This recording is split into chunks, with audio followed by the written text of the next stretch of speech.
Hey yo, what's up YouTube? This is your favorite homeless guy here, and as you can see, I'm looking extra homeless today. I hate this intro, man. So am I making this video today? Obviously, we all know that Bitcoin, Ethereum, the whole crypto market is actually exploding. But something that always pisses me off is that not a lot of people actually know a lot about crypto. So I guess this is why I make these videos is like a kind of introductory lecture to cryptocurrencies, because most people, like, for you to understand crypto you need to know a bit of economics, you need to know a bit of computer science, you need to know a bit of everything. And how is all that going to help Gretchen or Salusi that is walking around the streets?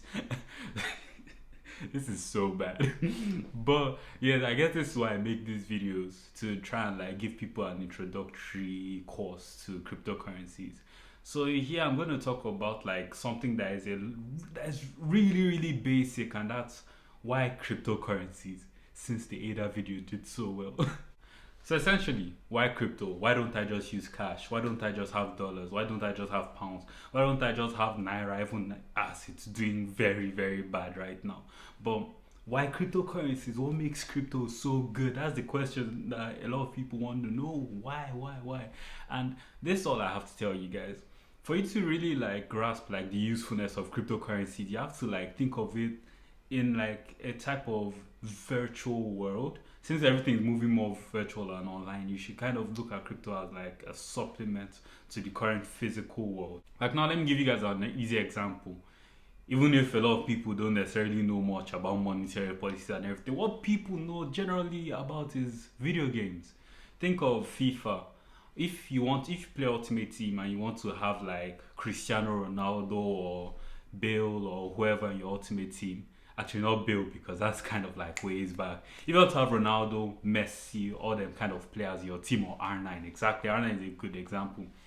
You guys, you can't just buy it out. You can't just drop like £2,000 and you have R9 because R9 is expensive. Because R9 is expensive, and is expensive in gaming terms. If you want to have a good player and ultimate team, it's either you open a lot of packs, which that's not even guaranteed, or you buy coins online from a third party website that already earned these coins. You know what you need to see here is that cash is essentially worthless in EA Sports. Obviously, it's a pay to win game, so you need to have a lot of money or you need to play a lot to actually have these players. But generally, this money doesn't really help you much in EA Sports, if that makes sense. I don't think it does. But yeah, even if you don't play FIFA, you can look at something like GTA 5. For you to actually be able to buy these hotels, to buy cars and everything, you need in-game money. You can have like 5 million in your bank account, but that doesn't necessarily transfer to in-game currency except you want it to. And that's kind of the promise that cryptocurrencies bring. You can convert your physical cash to cryptos right now, but if you actually want to use that blockchain, if you want to buy something, if you want to transact on the blockchain, this physical cash is essentially worthless in the virtual world. And I guess this is what I kind of hint at when I say things like cryptocurrency is actually a different type of asset, and one that we've never actually seen before, because essentially if you buy the right crypto, you may never actually have to sell. Look at it this way: the world is moving more and more online. Meanwhile, like servers, they always keep getting hacked, they always go down, they always do this, they always do that. One thing that is not hackable is the blockchain, and one thing that keeps on running is the blockchain. How does this keep on running? You need validators to keep validating transactions, keep on validating the ledger, to keep on making sure that the ledger is actually intact. And how are these validators paid? They are paid in the native cryptocurrency. How do you, if PayPal, if Amazon, if all these things leave like the more vulnerable version of the internet, which is Web 2, and move towards Web 3, how are they going to be paying these validators? How are they going to be incentivizing them to keep on validating the network? I said I wasn't going to do technicals, but this is a bit technical. But you just know that these validators actually like are the things that glue the digital world together, or glue the blockchain together. That's like that's such a bad explanation, but we're going to run with it. So these validators essentially are paid in the native asset. So this kind of inherently gives that native asset more value in the real world.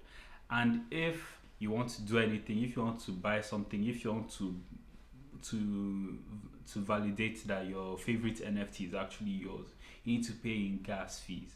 You need to pay in gas fees, and these gas fees are done in the native cryptocurrency.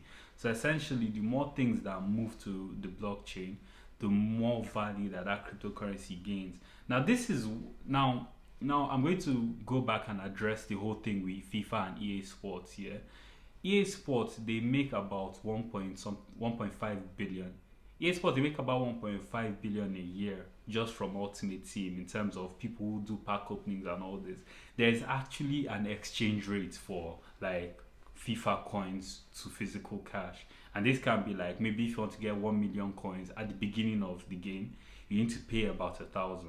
But if you want to get 1 million coins at the end of the game, you need to pay something lesser, like maybe £100.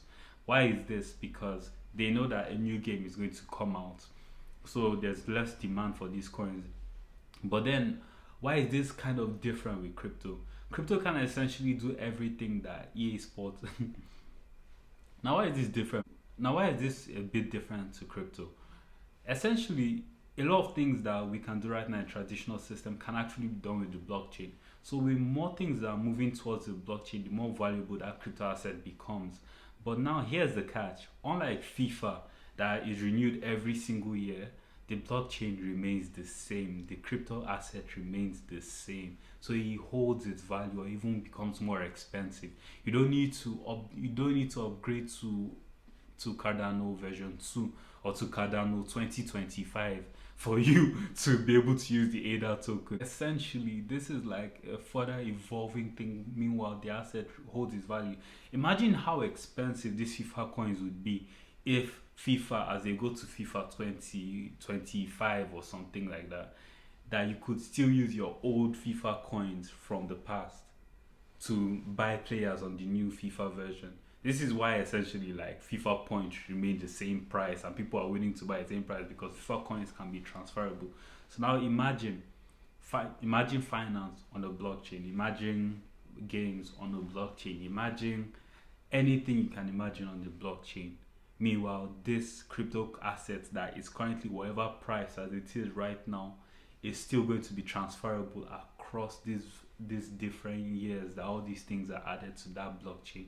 Now you can possibly imagine where the wealth creation would be, because essentially if these new companies, these new billionaires, this new whatever are building on the blockchain, they are adding more value to the crypto asset itself.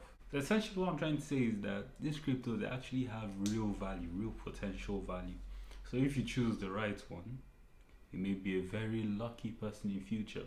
One thing I'm not going to try and do on this channel is like do price predictions or all these things, because no one will ever actually know what type of price these crypto assets will go to, especially since this is an asset that has not actually existed before ever. Nobody in this world has actually seen an asset like these cryptocurrencies in the current form that they are in right now. So I'm not going to try and do price predictions. I'm not as delusional as some of these big YouTubers with like 200,000 subscribers who are predicting that Ethereum will go to £2,500 by the end of February, and then I would not address it at all when that actually does not happen. Do your research, because I've told a lot of people that have asked me, Obina, please tell me the coin that is going to blow up next. I don't know. And you make more money doing your own research and actually following projects that you care about right now. Like if you're a fashion person, look at how NFTs can improve the fashion industry. If you're a finance guy, look at how like decentralized finance can improve the financial industry. Because essentially a lot of things that exist right now can be automated. And what's the best place to do this automation than the blockchain, when you can actually have computer to computer interactions and nobody actually has to see like and nobody actually has to see like compromising data or potentially compromising data. So yeah, do your own research. That's the best advice that anyone can give you, or that I think anyone can give you. Tell me, hypothetically, in a world where most things are done on the blockchain and everything is paid in gas fees of that native token to the blockchain, where does cash fall into all this? Obviously, cash is like an onboarding route to buying your cryptocurrency. Even now, most countries are exploring or even actually deploying central bank digital currencies. These are tokens that are actually issued on the blockchain. How exactly does cash fall into all this technically? I mean, you tell me, because this is like a thought process thingy. Essentially, essentially, cryptocurrencies give something that cash should never give. It gives programmability. I don't need an escrow that will charge me like 10% of whatever transaction I'm doing with it. I could just code it into a smart contract. And the thing is, you may say, oh, okay, there are not many developers and developers are very expensive. But actually, something that Cardano is doing with Marlow is that you can actually like do drag and drops. I don't know if any of you have played Scratch. That's so weird to ask. But but essentially Marlow is like a drag and drop thingy. You want the contract to do this, this, this. It's all said in like written English. And then at the end of the day it compiles that English into a programming language.